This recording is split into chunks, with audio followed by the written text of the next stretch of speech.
Good evening, everyone. We're going to start with a quick reminder to get set up for our foot soak session. So here's what you're going to need. So you're going to need a foot soak bucket filled up to ankle level, maybe a small handful of salt, a pitcher full of water for rinsing, and a towel, paper or cloth. So let's go ahead and get that ready if you haven't already, and then we can begin.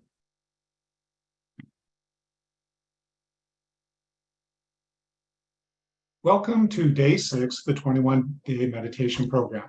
My name is Mark. I'm going to be your MC tonight, and I live in Washington State, up close to the Canadian border. I got my self-realization back in 1992 when Shri Mataji came to Seattle, and it was a really nice experience, a little bit subtle. I felt a little bit of heat and cool on top of my head, and then I didn't really feel that much, excuse me, for several weeks. And I was almost ready to stop. And all of a sudden I had a really, really nice experience. And I was so glad that I kept with it. So I'm hoping all of you do too. And let's go ahead and start the program. Pardon me. So yesterday we talked about the chakras and where they're located on our body and where they're located on our hands. And then we did some hand massage, which I hadn't actually done for a while. It's a really nice treatment. I hope you found it effective as well. And then today, we're going to talk about the elements. We're going to talk about earth, fire, water, air, and ether. Those are the 5 elements. And we're actually going to do a little foot soak session as we've been telling you about. And tonight's session is going to last about an hour. They're always free, and we're recording them as well, so you can listen to them later. If you missed a session, or you'd like to repeat a session that you liked really well, or needed some more information, perhaps you have a family member or friend that would like to start, maybe they can refer to those as well. And then that's the first 60 minutes. And then after that, at the end, we're going to have another session. If you would like to, it's optional. And we're going to have some breakout rooms where you can get some personal attention. You can work with an experienced Sahaja Yoga practitioner.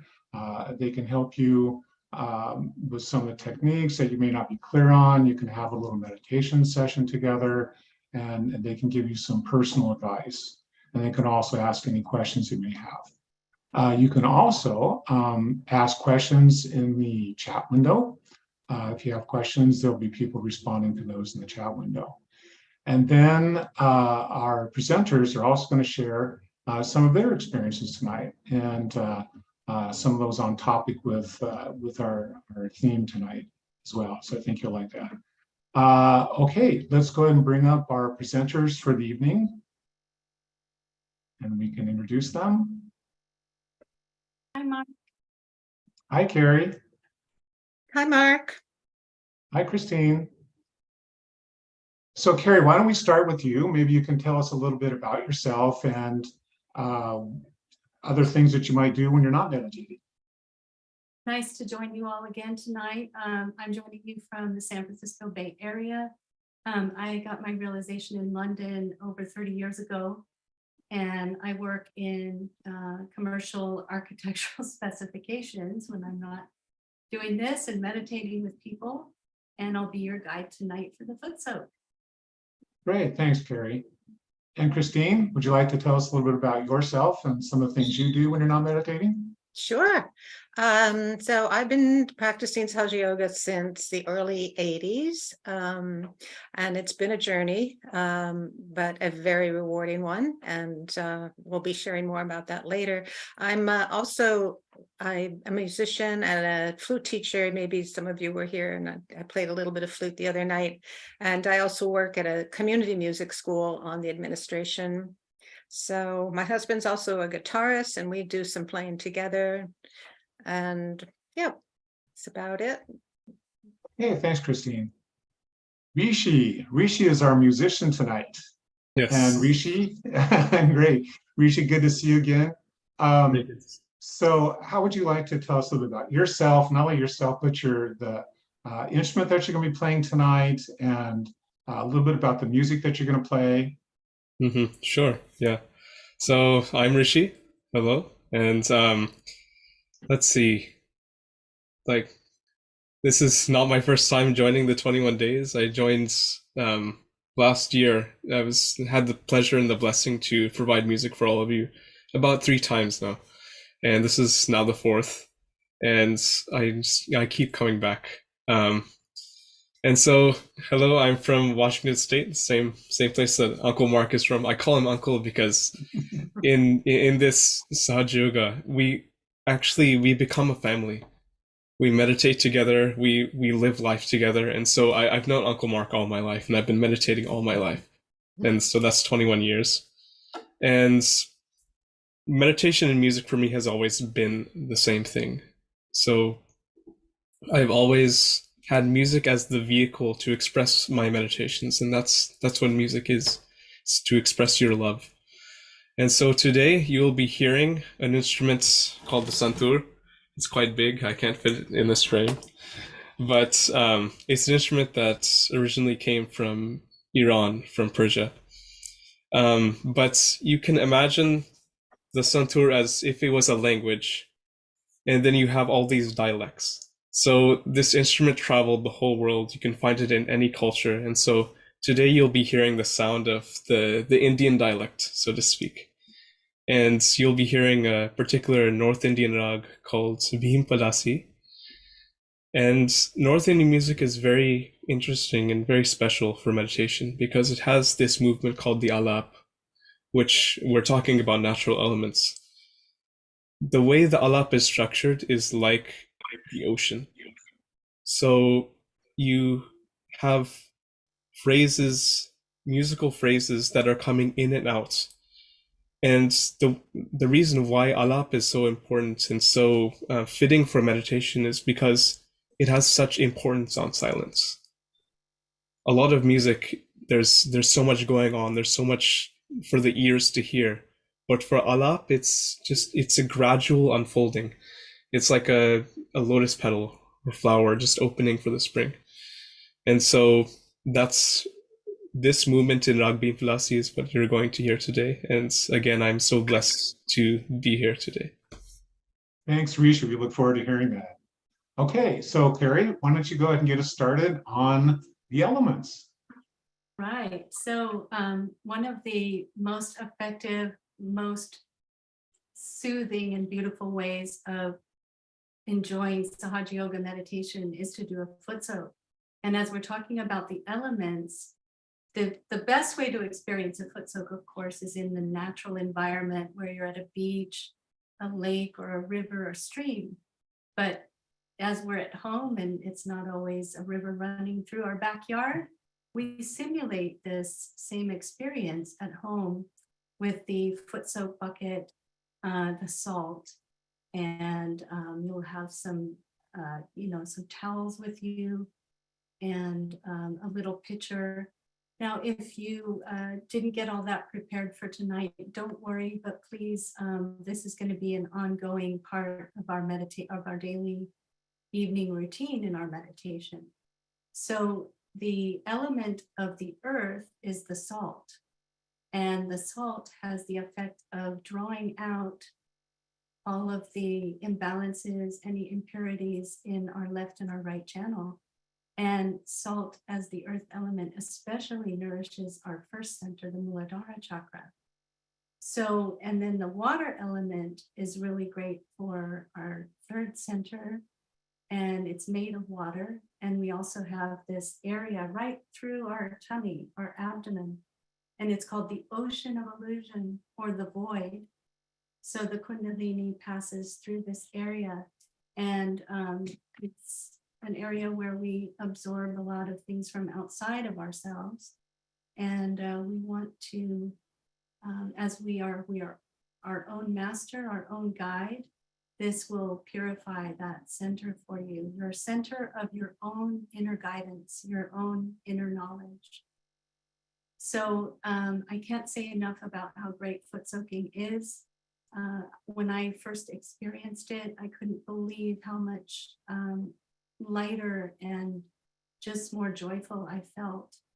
So if you're all ready to go, remembering always that we keep our hands open and upright in our lap, and when our feet are in the water, we just keep them a little bit apart from each other. Ideally, the water will be a little bit over your ankles. And I'm going to guide you through a meditation. So just really enjoy, let go of all the cares of the day, and just really enjoy this very soothing and clearing technique that Shri Mataji has recommended for us to do daily. So I'm going to go to a foot soak that I prepared earlier. It's like a cooking show, right? I prepared this earlier. So you're going to have your bucket here. And we're just going to go ahead and start by putting our feet in the water. Again, a little bit apart from each other. And opening our hands. And I'm facing towards my table with my flowers and photograph and candle. So we're going to start by raising the Kundalini all the way up to the top of the head. And tying a knot, and the second one, 2 knots.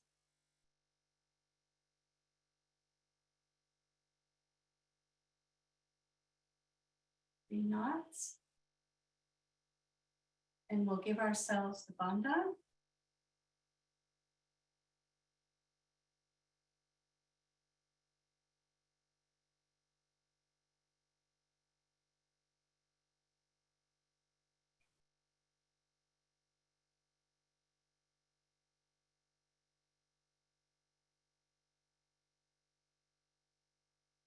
All right, and we'll start by just keeping our hands upright in our lap. Just notice how you feel in your hands.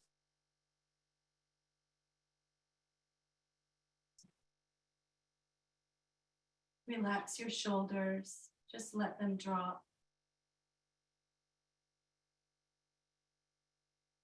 Take a great big deep breath. And as you exhale, just letting go of any tension you might have in your tummy. And we're going to take both hands and we're going to drop them towards the Mother Earth.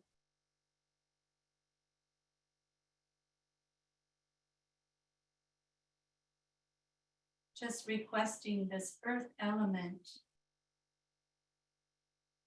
Mother, please absorb all of the tension and imbalances of the day.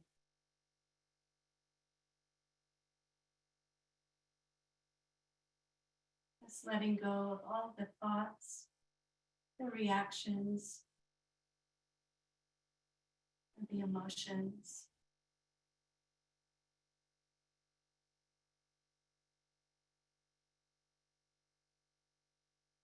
Just surrender it to this Mother Earth element.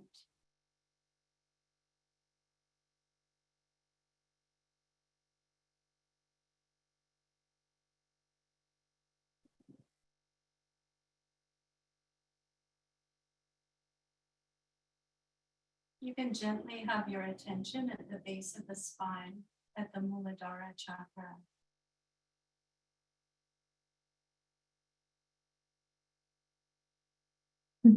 Kerry, can you speak a little bit louder, please? Sure.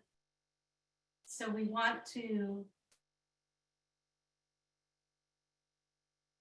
just ask the Mother Earth element to purify the first center.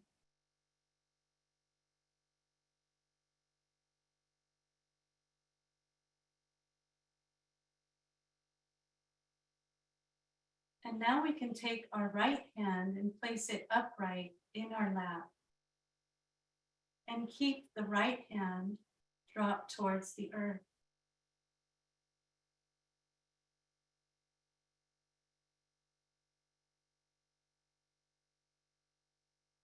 Here we can say, Mother, please purify the left side.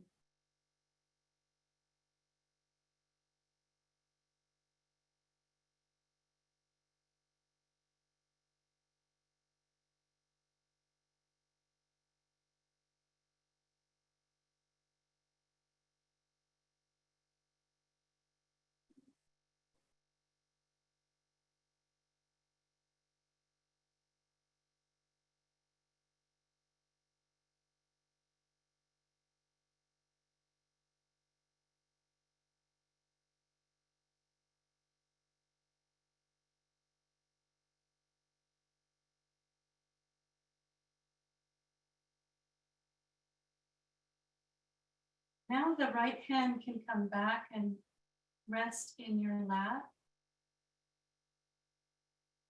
And the left hand will just bend it at the elbow with the palm facing back.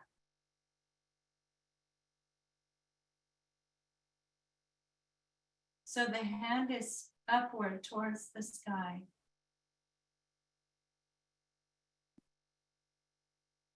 Here we can just request, Mother, please purify the right side. Please clear any imbalances on my right channel.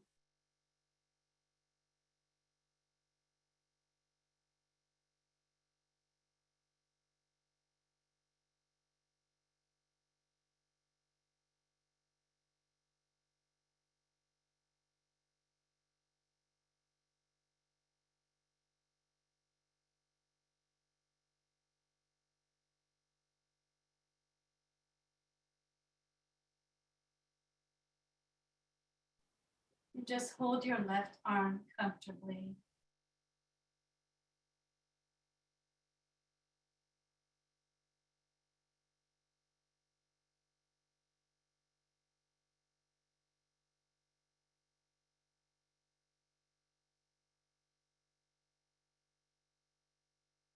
Now we can let our left hand relax back into our lap. Take a deep breath.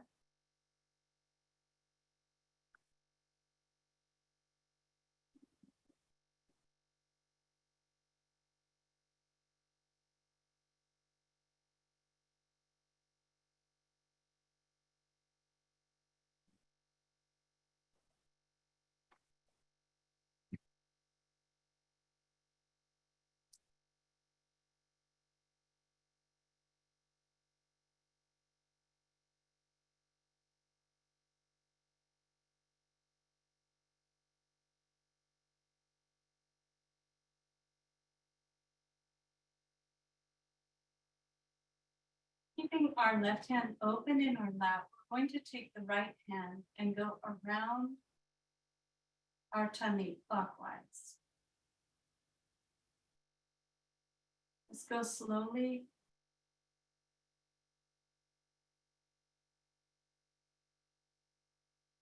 Around the whole abdomen area.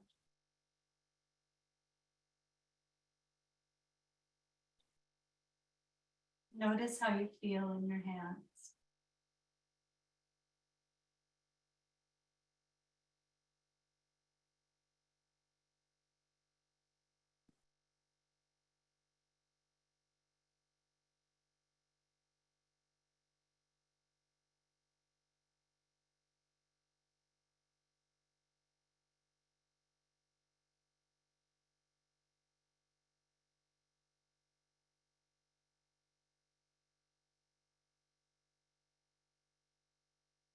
Now we can just take our right hand and stop and put it on the top of our abdomen in the center where the solar plexus is. And just relax any tension you might have there. Just slow down your breathing.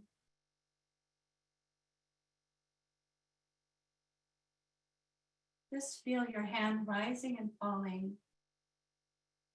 with every breath.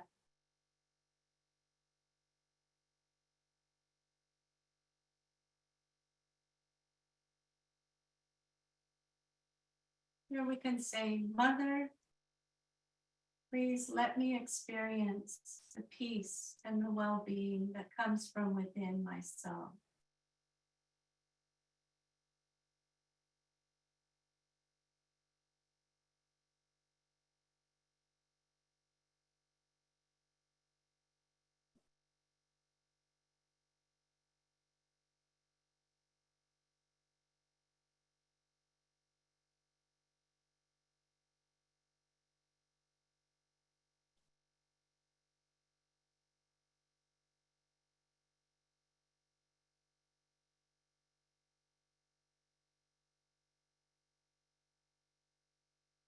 In this moment, I feel the satisfaction and the balance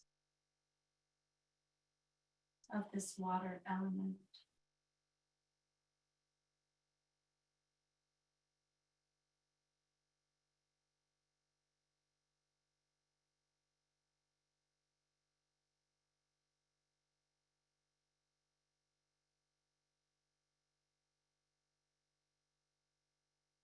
Just cooling things down and bringing peace.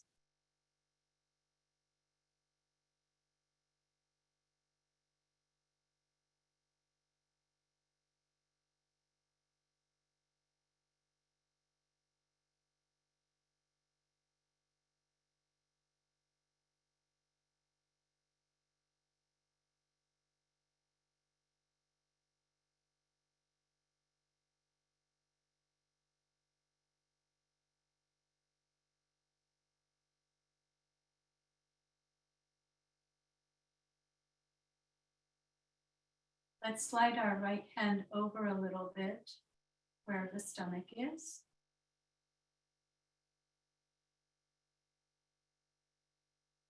And here we can say with full confidence, I am my own guru. Or I am my own teacher.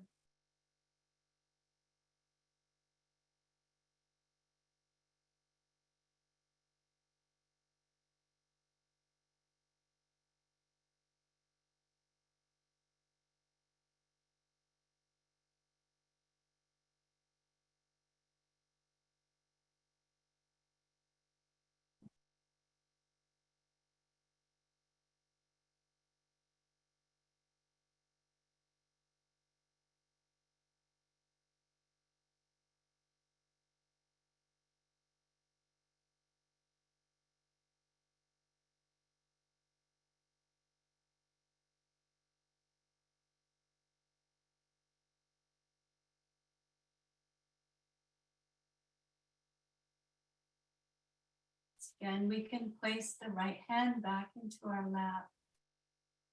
We're going to take our left hand and go to the other side, placing the left hand just above the waist on the right side.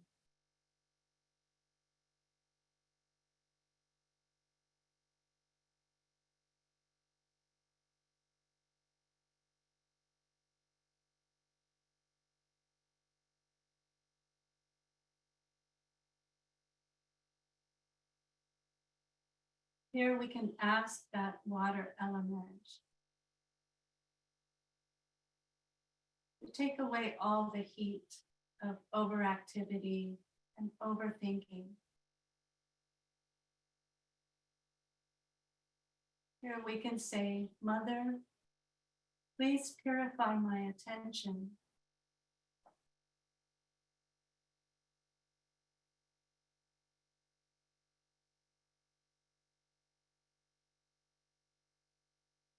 Help me go beyond all the thinking and planning.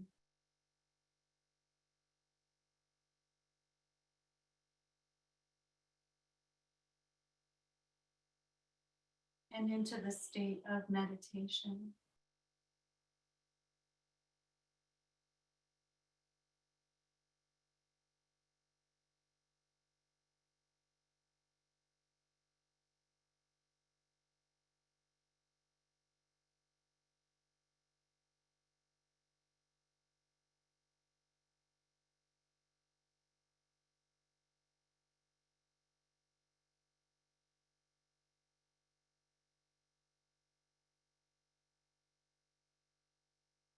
Left hand can relax back into our lap.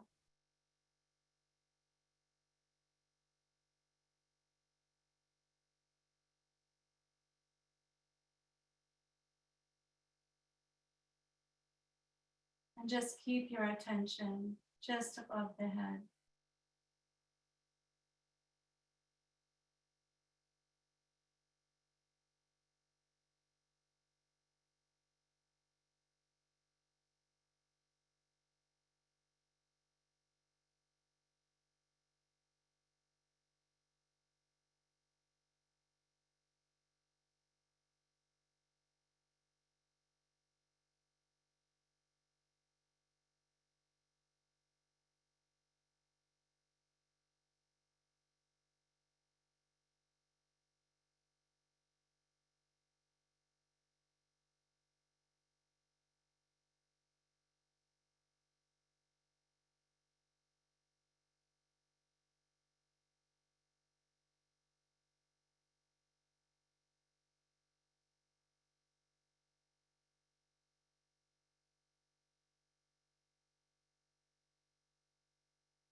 Take a breath. And as we open our eyes slowly, we can just take that pitcher of water and rinse off each foot one at a time. Place it on your towel.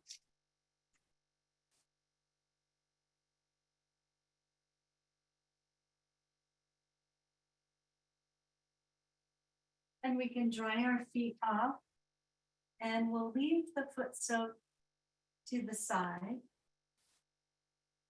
If you can just carefully move your foot soak a little bit away. When you do the foot soaking by yourself at home, you'll just take that water and dispose of it in the toilet.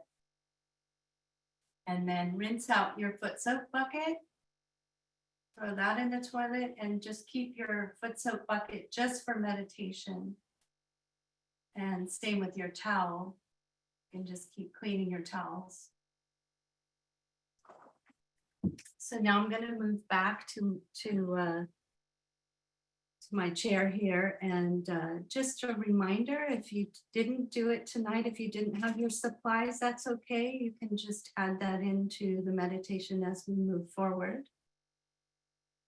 So next we are going to watch a talk of Shri Mataji Nirmala Devi. Just keep your hands open as you're in this nice relaxed meditative mood, and you can keep your attention up top of your head as you listen to the talk from 1999, and then we'll invite Rishi to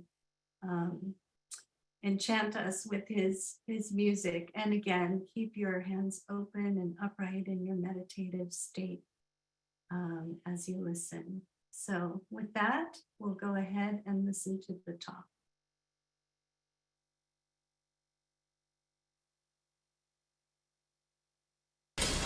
I bow to all the seekers of truth.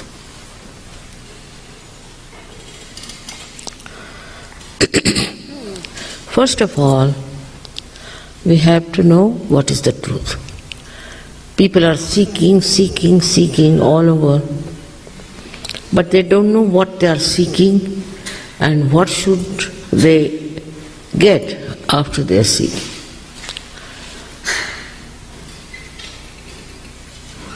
This seeking can lead you into many diverse directions. Some of them could be very, very dangerous. and absolutely misleading. And many must have also felt that way. I'm sure there are many who have found it out, but they think there is no way they can return.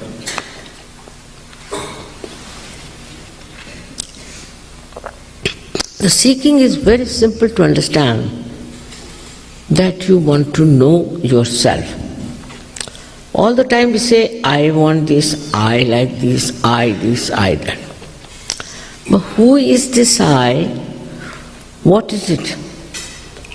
Who is this one myself? What am I? Do I know anything about myself? It's very superficial knowledge we have about ourselves.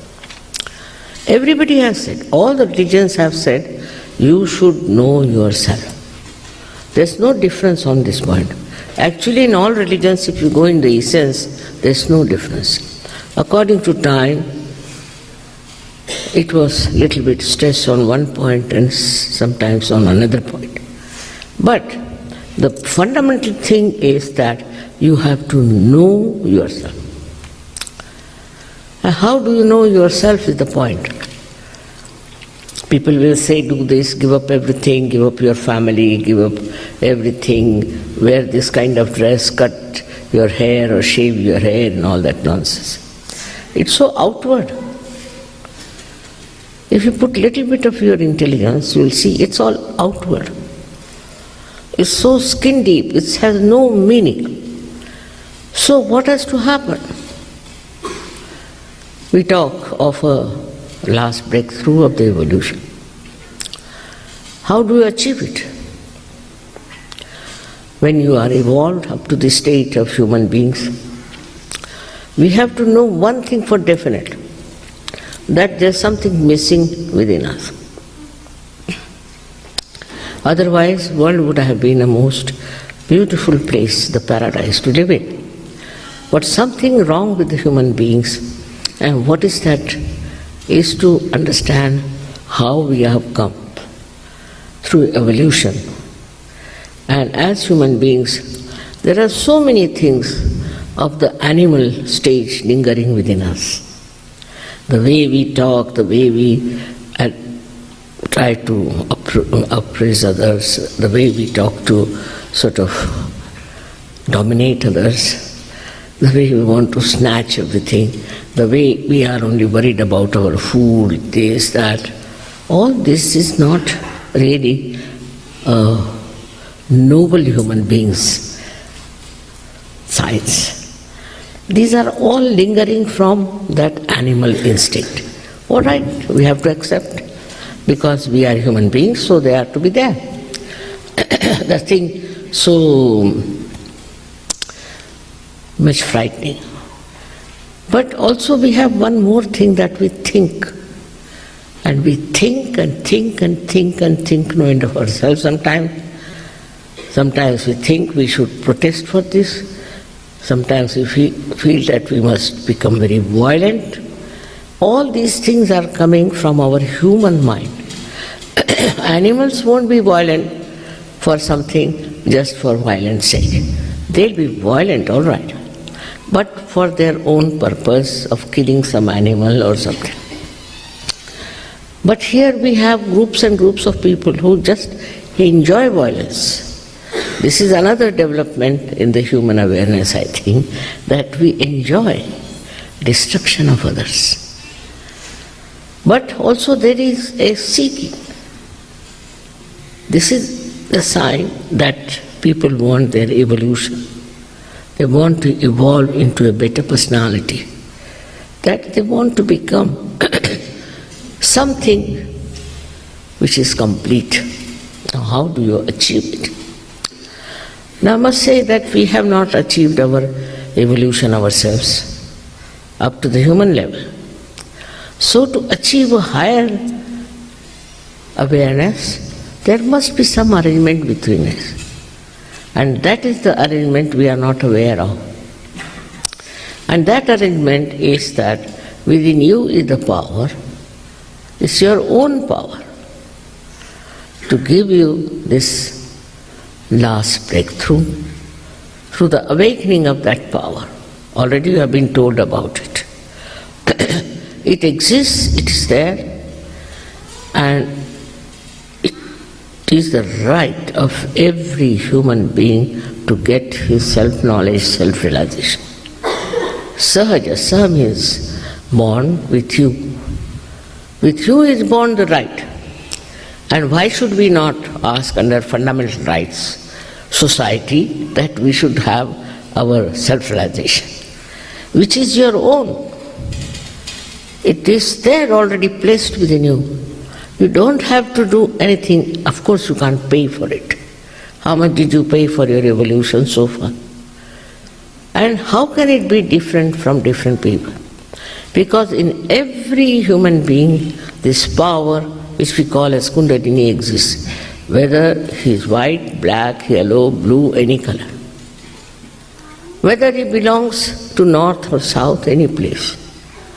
Whether he belongs to this country or that country, they all have this power universally placed in their Kundalini. Even if I say everybody has a heart, so why should you have differentiation? But this mind, this human mind creates this differentiation and this problem saying that, of course, they are not of our country, they don't belong to a group. And like animals, again, we start getting into groups. Groups of different, denomination. Like some people have their fork and spoon put this way, so they are one group. Some people drink coffee, so they have a group like that. We are very good at forming groups. This is also animal instinct, I think, that we try to form groups of such stupid things. And then we can have wars, because we must fight. We are a group, something great, so we should fight others. All these instincts that are within us are inheritance. They have come to us. They say it is in our genes. Still, can we change the genes? Can we transform our personality into something higher? And for that, I tell you, there is a power within us. All of you have that power within you. And what does it give you? It passes through 6 centers, as told to you. It nourishes it, it integrates it, and ultimately it pierces through the last fontanelle bone area. We can call the actualization of the baptism, and is connected to the all-pervading power of divine love. Again I say love, divine compassion and divine love. So you get connected to that power which is all-pervading. If you ask a doctor who runs our heart, he'll say it's the autonomous nervous system. But who is the auto? Who does all these things? Who does all the living works? Look at these flowers, beautiful. Who has made these flowers, different flowers? How does this mother earth differentiates and how she gives all these flowers? Do we think about it? We take it for granted. All living work, we take it for granted, but it is done by this divine power. Believe me, there is this divine power around us which protects us, which looks after us, which guides us, and also, above all, it loves us. And it cares for us. It wants that we should all receive the blessings of this all-pervading power.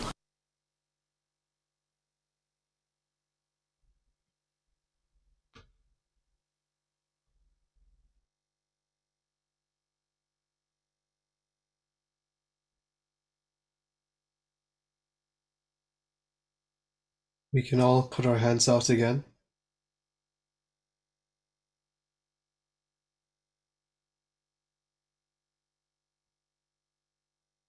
And close our eyes.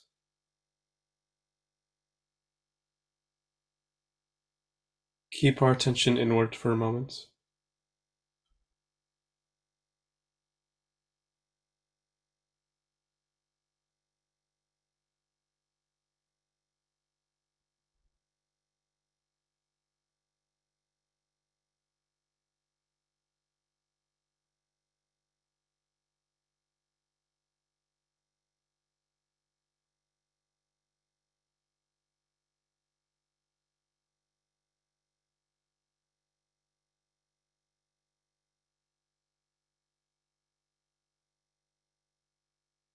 If you need to, just to re-establish your attention, take your right hand and place it on the top of your head here.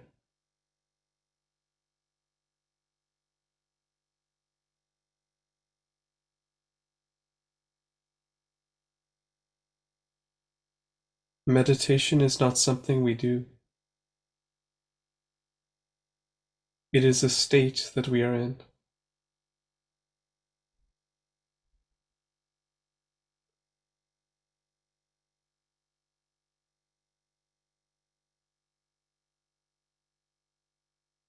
And for the human being who meditates, translating those meditations into daily life, amid his reactions, amid his interactions with people, that is his life.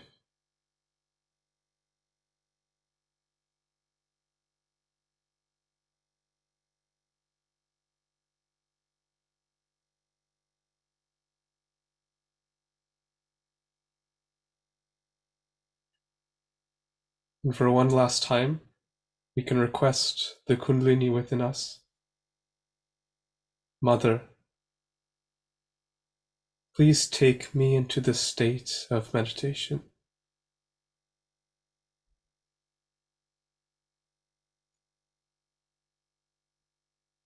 We can put our right hand down and just enjoy this moment together.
Thank you, Rishi.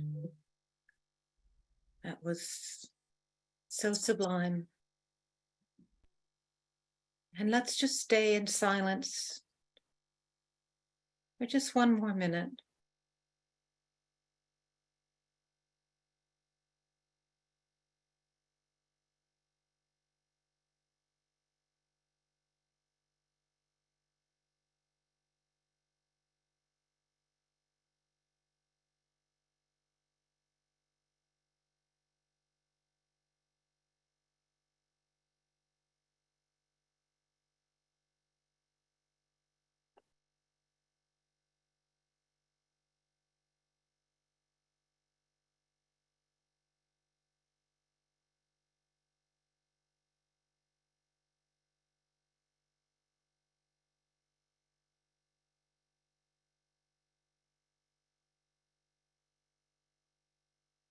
So when we refer to the natural elements in Sahaja Yoga, they have a special significance because we're really talking about the subtle qualities, just like with ourselves, we're talking about our subtle qualities. We're also accessing the subtle qualities of these 5 elements that we name: the earth, the water, the air, the ether, and the fire or the light.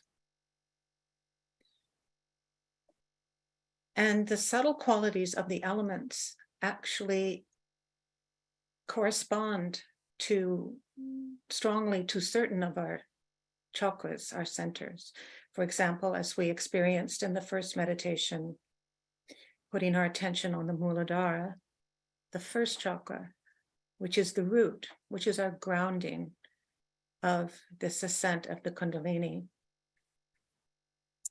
Just like the earth grounds us, just like the earth provides our roots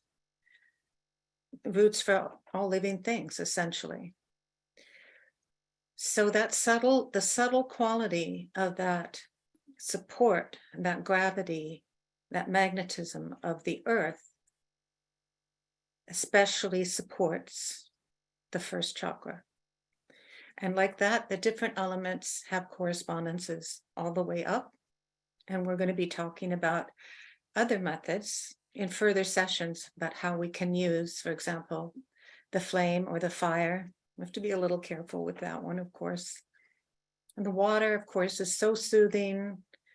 In fact, the Santoor makes me think of rain. Whenever I hear it, it just sounds like raindrops to me. And I found that really touched my heart, and also helped, give me that experience that I get from the foot soak also, that it's soothing, that water is cleansing, it's cooling, it's nourishing, right? When we take it, obviously, we all have to drink water, which cleanses our whole digestive system. And it adjusts itself to whatever container it's in. And in that way, the vibrations are kind of like that. Our Kundalini is like that. She adjusts herself to us, the container that she's in, and never forces. But over time, of course, we've seen what erosion, the water, the effect of erosion, what that can create, the beauty that can create. Given time, the Kundalini can create transformations within us as well. So what I'd like to do for our final meditation,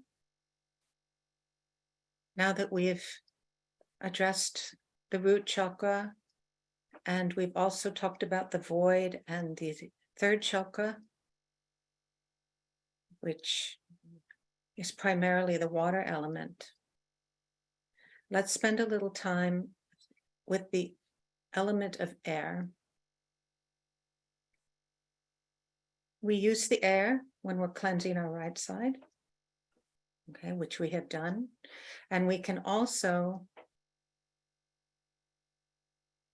use our breath carefully. We don't want to overdo extensive breathing exercises, but there are some ways in which we can manage our breath that can help us come into a thoughtless state. We did a little bit of this the other night with Gurinder, so we'll do it again this evening. So let's again have our hands open on our lap. You can close your eyes if you're comfortable doing so.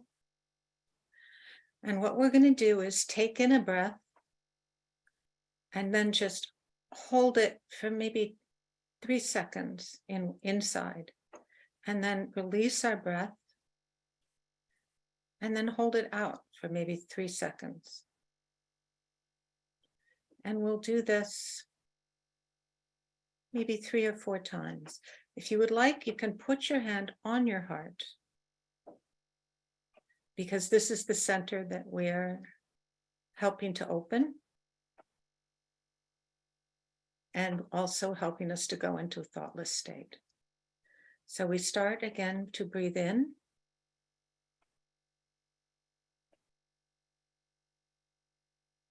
Hold for a moment. Breathe out. Like a sigh. And hold for a moment. I'd just like to mention before we do the next round that in order for us to really take a deep breath, we really need to relax the musculature around our rib cage and allow our stomach also to relax. So if we have something tight around our waist, we can just loosen that up a little bit, or just sometimes I think we feel like we have to hold this stomach of ours in. We don't have to. We can let it be loose, let it be soft, and let the muscles around your rib cage relax so that your rib cage can really expand and allow these lungs to expand. So again, let's take a breath in.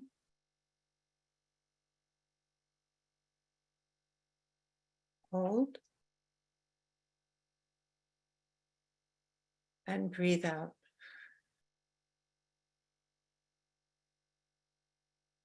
And hold.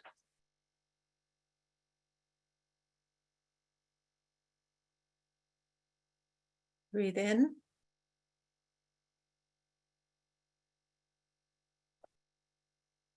Hold.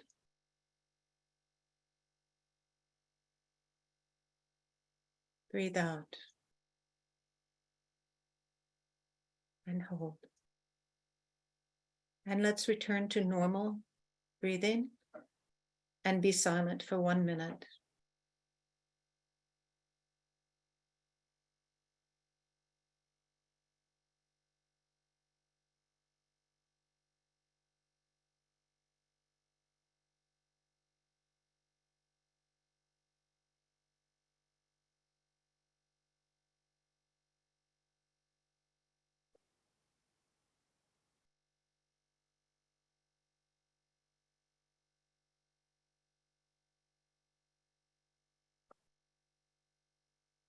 Now, what I'd like to suggest that we do is take a nice deep breath in all the way to the bottom of our lungs. And as we release the breath slowly, we're going to raise our Kundalini all the way up the way we've done before by tracing this path and then just touching our Sahasrara. And we can do this together 3 times. So let's breathe in. And lift our Kundalini as we exhale slowly.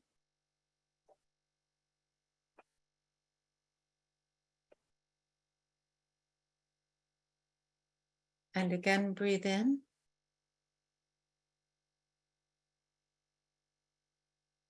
And raise our inner energy as we exhale.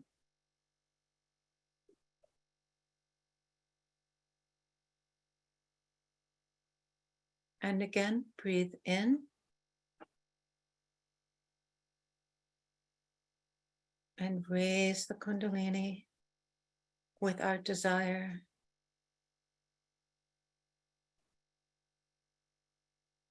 With our attention. And we can bring our right hand above our head, which naturally brings our attention above our head without effort, without forcefulness, just gently.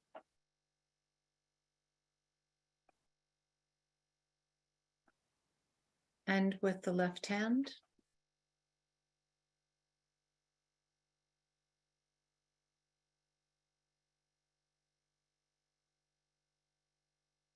and let's stay in silence for 1 more minute.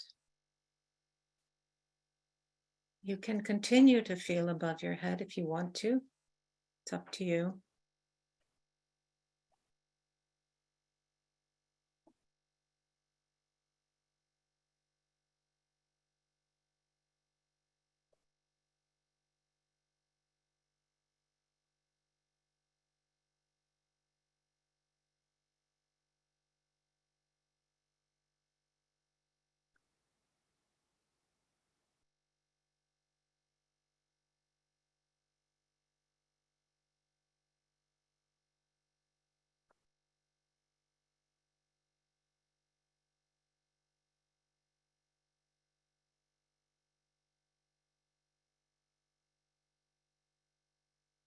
And now to finish our meditation today, as we've described before, we'll raise our Kundalini the way we did at the beginning.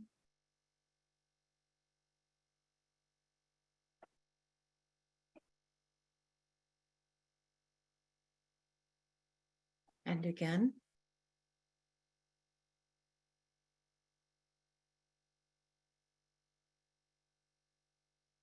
And the third time we tied 3 knots above our head.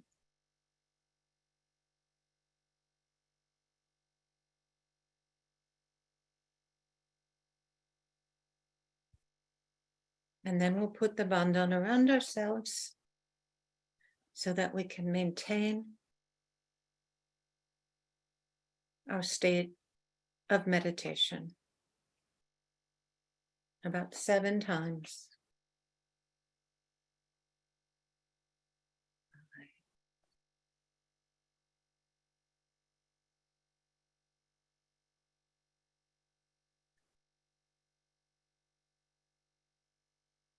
Thank you, everyone.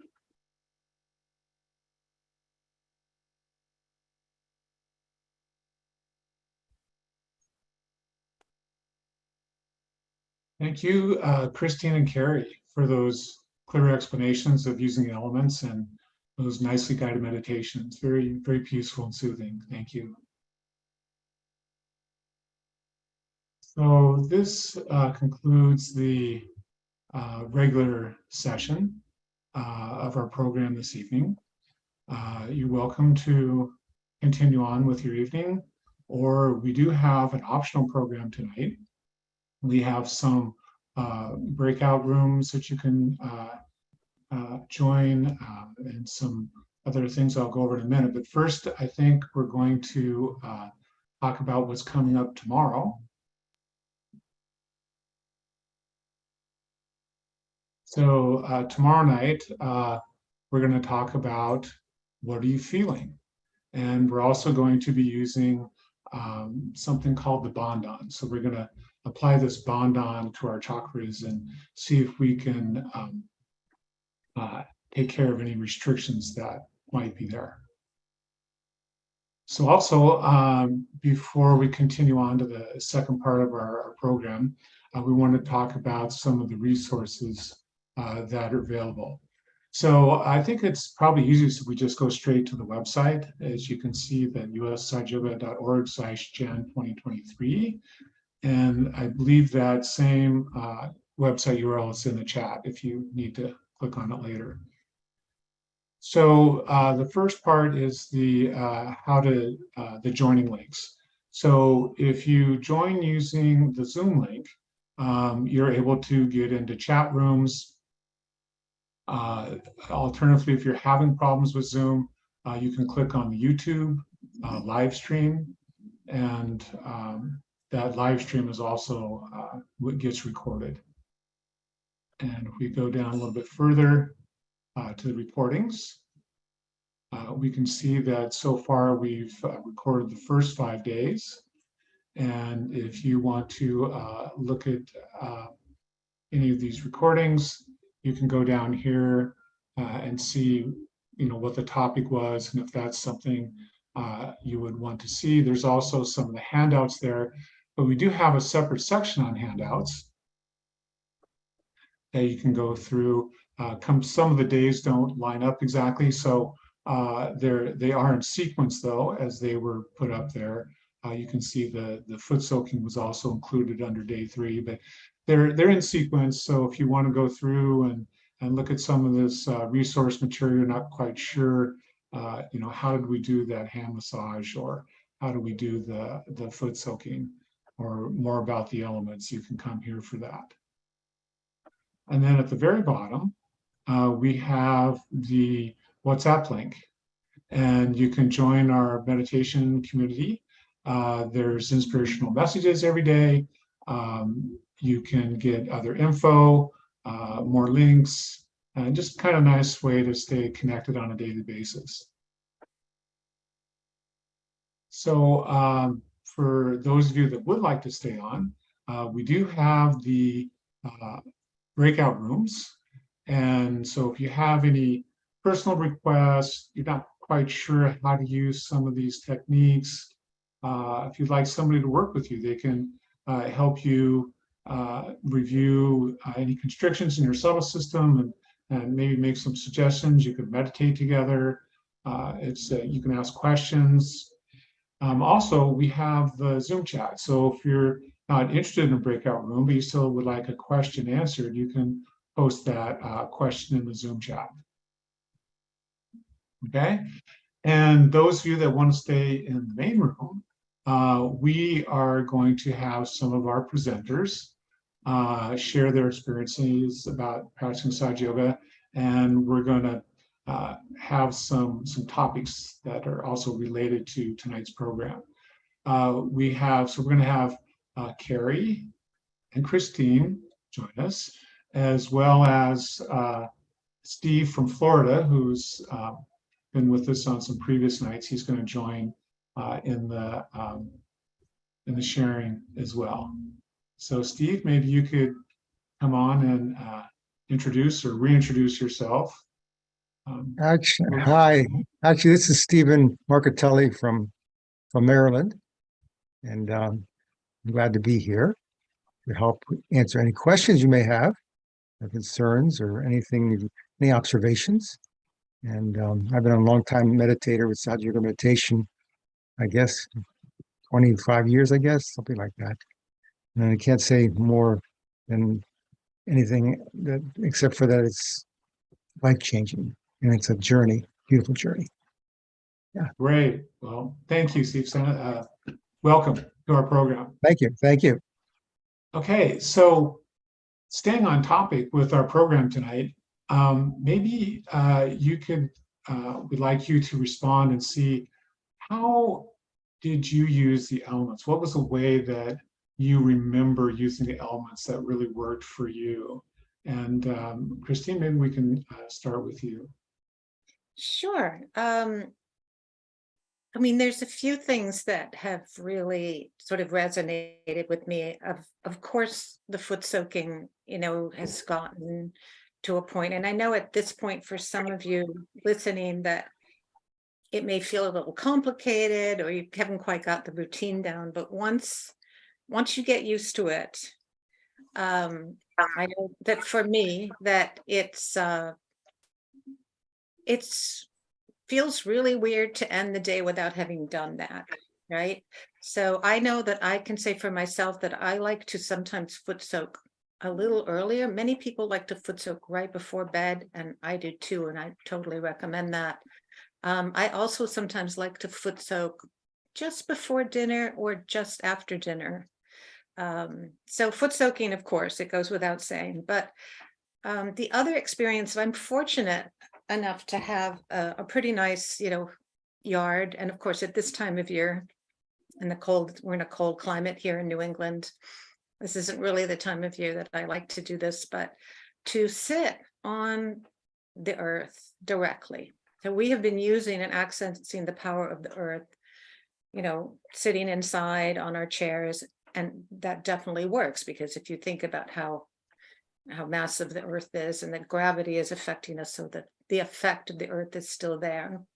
But somehow being able to sit on the earth directly and look at the grass, the color of the grass, or be able to gaze up into the sky while I'm sitting on the earth.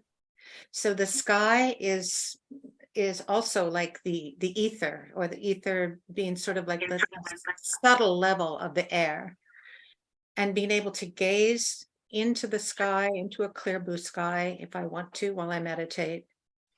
If any of you are in a climate where you can try this, or you can do this, you want to meditate and use some of these techniques of really putting your hands on the earth and asking the earth to absorb any impurities from your system, or however you would like to express that, you should definitely try it. And if you haven't already, and it wouldn't surprise me if you've already.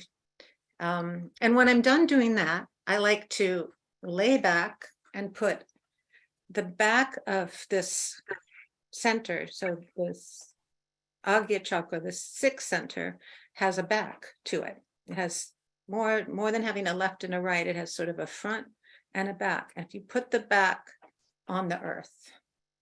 So this has also been something I've found to be, really transporting. And then again, you can gaze into the sky while you do that. So you're getting a clearing effect on that center from both the front and the back. There's nothing like it. If you have a beautiful spring day and, the flowers are starting to bloom, and you really, for myself, I just feel so thankful in those moments. I feel so thankful to the Mother Earth. And I just can't help but say thank you for this beauty, for the beauty that she gives us. So anyway. Hey, Kristine, thank you for sharing those heartfelt experiences. Kerry, would you like to go next?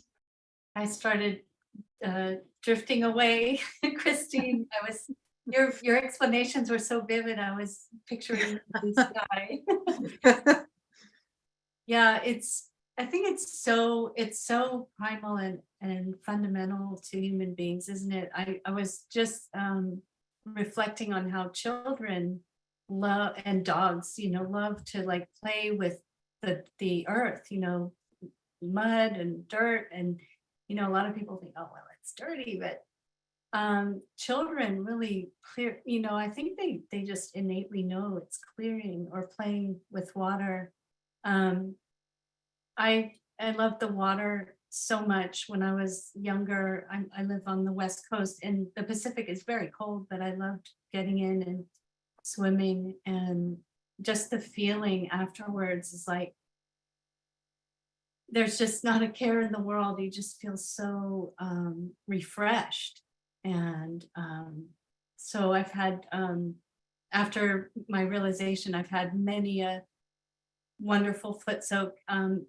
What's interesting about the beach too is that you have the sand in your feet, and kind of massaging the bottom of your feet, and the water coming in, and there's something about the waves coming in and going back out. It's like it's giving to you and it's taking away all the junk you don't want. But I there was a really vivid memory when Mark asked me earlier. I did travel to India when I was pretty young. I think, I can't remember, in my 20s sometime, with Shri Mataji, and we went to a place by the sea, and there were fishermen and banana trees, and just the whole, it was like such a lovely kind of a hug. When it came time to eat our supper, we ate on banana leaves on the earth, and just sat on the earth. And as I was just sitting there waiting for the food to come, because someone would come around and serve everybody, at first I was just like, it's so great to eat sitting right on the earth. But as I was sitting there waiting, I couldn't think if I tried. I just was, my mind was just boom, But what's even more extraordinary is that I really felt the gravity of the earth. I'd been meditating for a little while now, so I was foot soaking regularly, but I'd never felt anything so extraordinary with the earth element. And it was like the earth was turning the chakras, especially lower down. It was like I could just feel like the earth was working on my chakras. And it was, I had never felt anything like that, where it was such a direct connection with the element itself, and so purifying and so beautiful. So anyway, I don't want to go on and on, but this feeling of just not having any thoughts, and I knew it was because I was sitting on Mother India. It was just so strong, this pull of just pure, total, it's a purifying effect. So that was one for the memories, in the memory book. So Thanks, Kerry. It's easy to see why those stuck out in your mind. It's like, what's Definitely. going on here? How is this happening? I'm not doing anything. That's the cool thing too, that I'm not doing anything is such a wonderful feeling. It's like the elements are in tune with us if we just slow down and take those moments. It really does. So Steve, is there an experience you have with the elements that sticks Yeah, out with you? I was thinking in the early days, maybe a few years after I got my self-realization, I went to India for a puja celebration. And I remember a fellow yogi saying to me, well, first of all, I said, I have a little bit of a headache. And I said, I'm not sure how to handle that. And he said, just put your forehead onto Mother Earth and see what happens. I did that, and the headache just dissipated within seconds. It was so amazing. It was just so amazing. And then sitting on Mother Earth in India is just so exhilarating. It brings you into a state of thoughtless awareness so effortlessly. I remember coming back to the States, and I remember it lasting for a couple of weeks where I just could be so thoughtless. I mean, like constantly, And then it kind of, then I had to work harder at it after that. It was such a joy, such a joy. Yeah, it's really when something works out that quickly, you know there's something's really happening, right? Yeah, it gets your attention right away. Yeah, for sure. Yeah. Okay, so we're going to have another little round of some sharing here, but before we do that, maybe Kristine, you could lead us in just a short, like minute or two, very simple sort of meditation and kind of regain our attention Okay. and that meditative state. Sure. Yeah, after we've been chatting, and it's nice, of course, you can feel the energy and the sincerity from everyone's discussion, but let's maybe close our eyes and just open our hands again to see and notice if we're feeling anything different on our hands. And also if we're feeling different inside. Is it easier to bring our attention into the center? As that inner space is widened, it's easier to jump onto that movement of the Kundalini, which is one of the reasons why we use this gesture.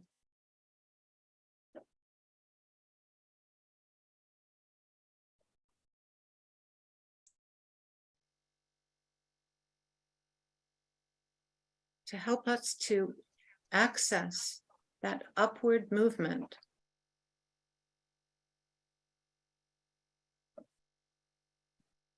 of the mothering energy that wants to bring us to Sahasrara, to the crown chakra.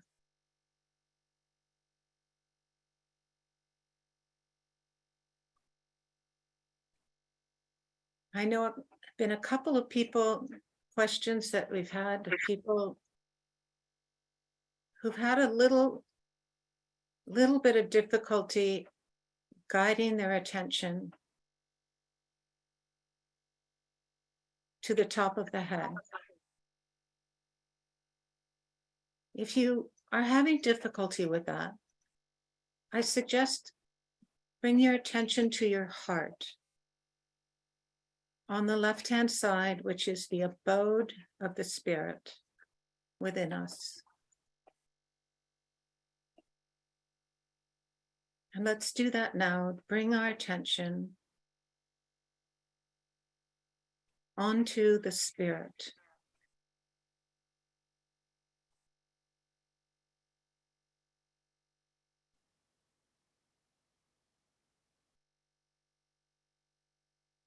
The spirit is the eternal and the universal aspect of ourselves.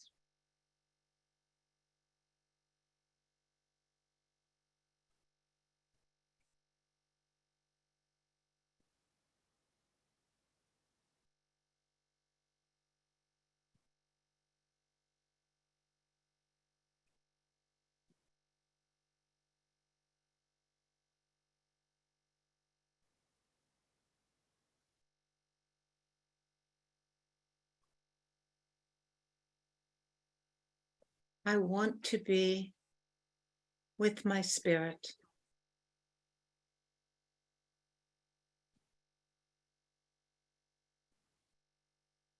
I want to identify with my spirit.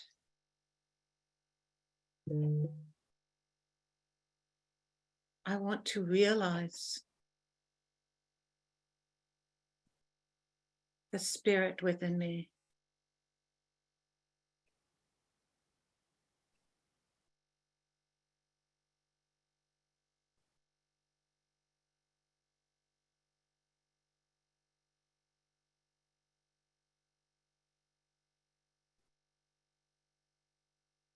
The sages have said you cannot say what the spirit is. You can only say what it is not.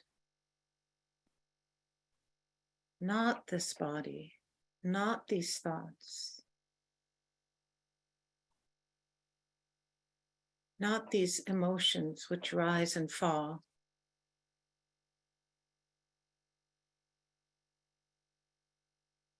Not these limited ideas I have about myself.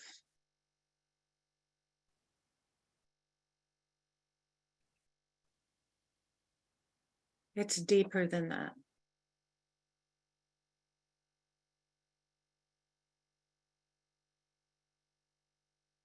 And when the spirit is, you could say, touched by the Kundalini, it actually leaves its abode. And you could say that it ascends to its seat or its throne, which happens to be right at the fontanelle bone area in the crown chakra. So it is a union. It is a yoga of our spirit with our mothering energy.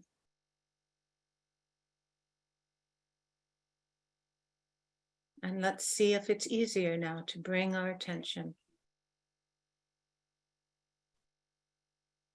to our spirit, but in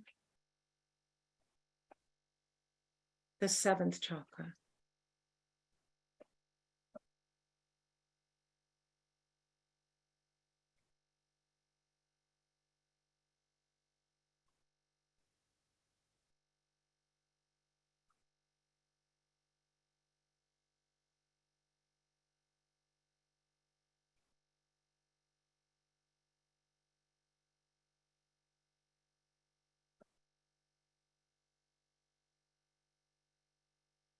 And see how we feel, if we feel more silent with that.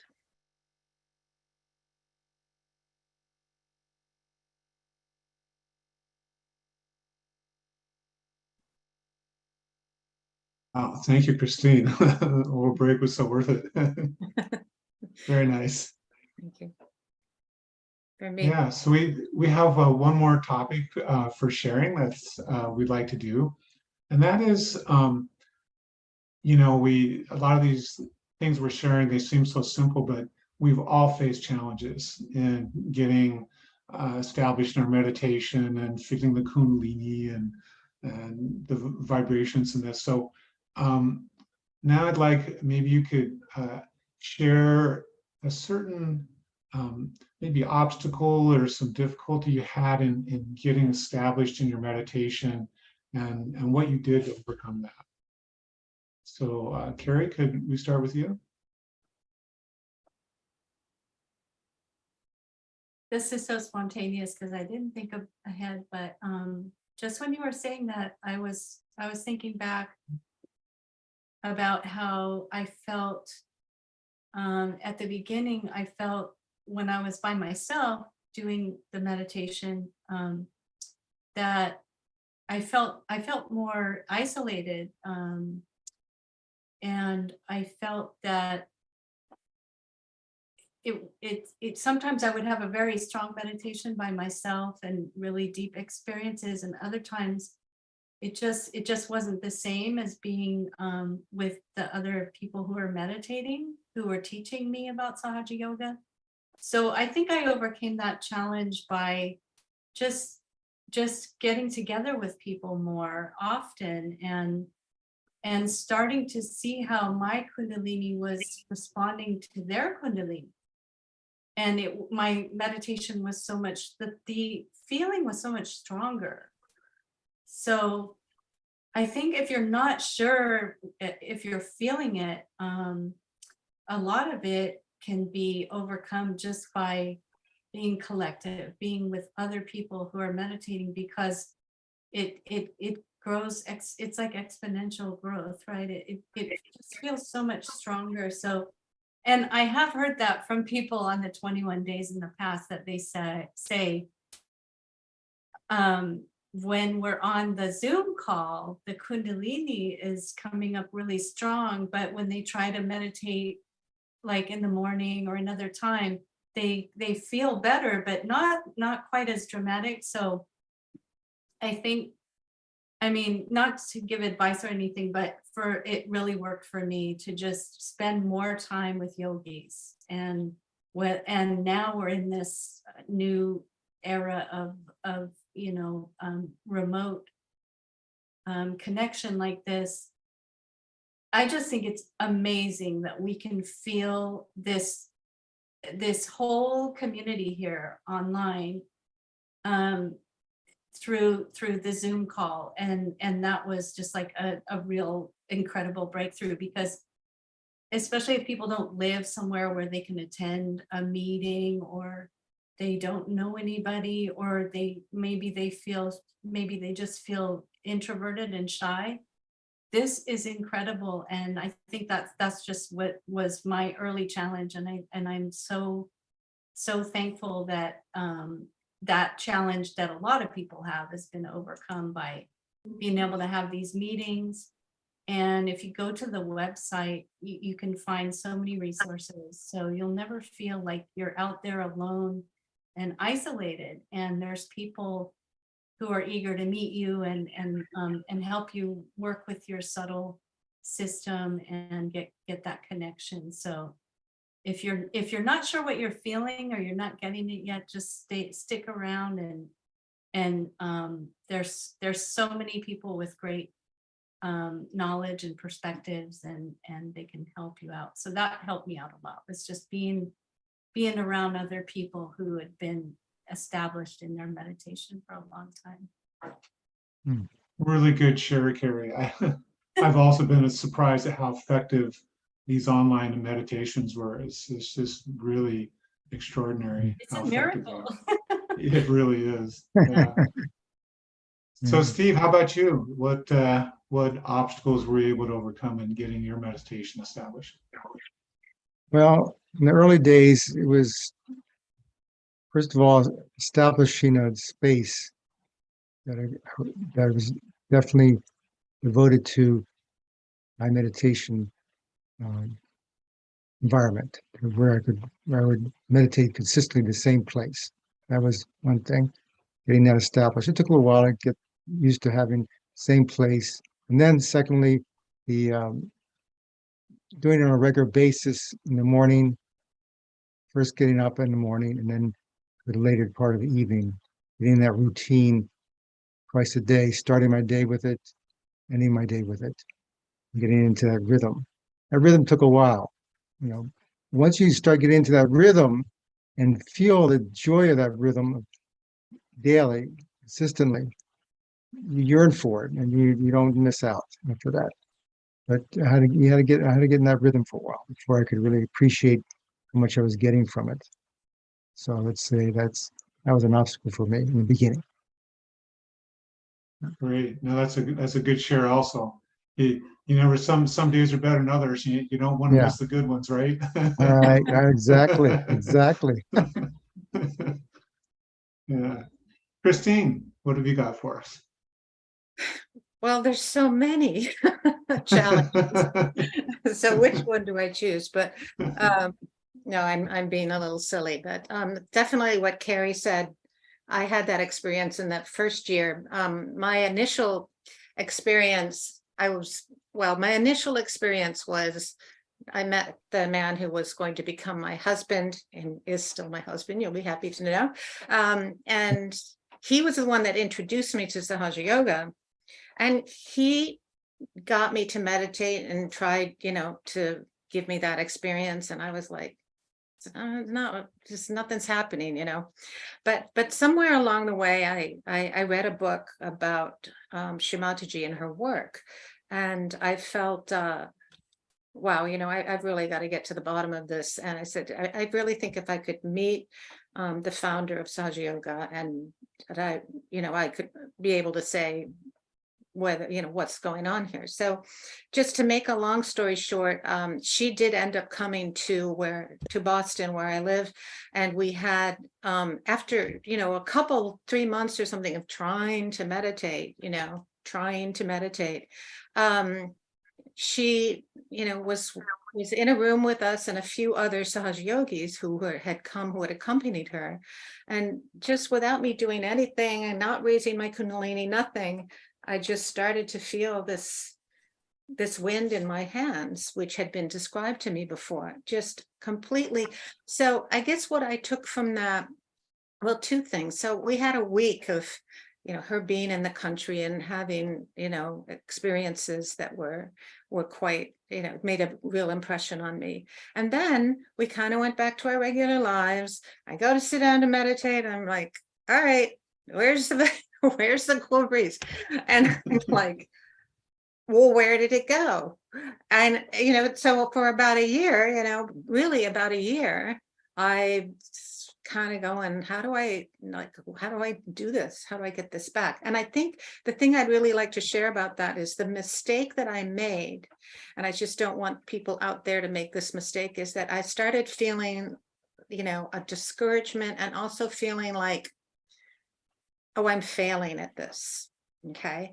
So, and I think I might have said this the other night, this isn't something that you have to achieve in the sense that, oh, I got it right, I did it wrong, or it's much more complex and subtle than that. And as Kerry was saying, on your own, you may not have, and Steve also, on your own, you may not have as strong an experience, but that doesn't mean that it's not significant to do it on your own. And that just, these little steps that you take are all going to be significant ultimately. And what ended up happening to me in my experience is that about a year later, we went to England, where Shri Mataji was living, and we attended some events over there. Again, I got, the vibrations, because I was in, a place where a lot of people were practicing. When she came to Boston, there was nobody. There were no centers in America. There was really no Sahaja Yoga in America. When I went to England, where Sahaja Yoga had been, many people, relatively speaking, had been practicing and were practicing. And yes, absolutely, this experience was stronger. So it was encouraging to me. And also I was in a state, because of whatever little bit that I had tried and managed on my own, I realized that I had changed during that time. Even though I didn't notice the change during that, I could refer to as a dry spell, I had been changing, and I just didn't recognize it until I got back into a situation where, the strength and the support of the community of people, and of course meeting Shri Mataji, which is, she's the catalyst for this energy, being in her presence, totally, but it did make me realize that, oh, I thought I wasn't growing, but I had been growing. So I was just trying to say that, sort of like, for people who feel like it's slow or it's not working, we're so goal oriented in our society that we expect results, right? And it's much more subtle and complex than that. And so be patient, and yeah, that's it. I was muted. There's a Yeah. big rumba music going on outside my apartment. Trying to mute some of that down. But no, thank you for sharing. I think that's really the beauty of the 21 days. And I don't know how many days last year's program, 100, 180, 200 days, whatever it was.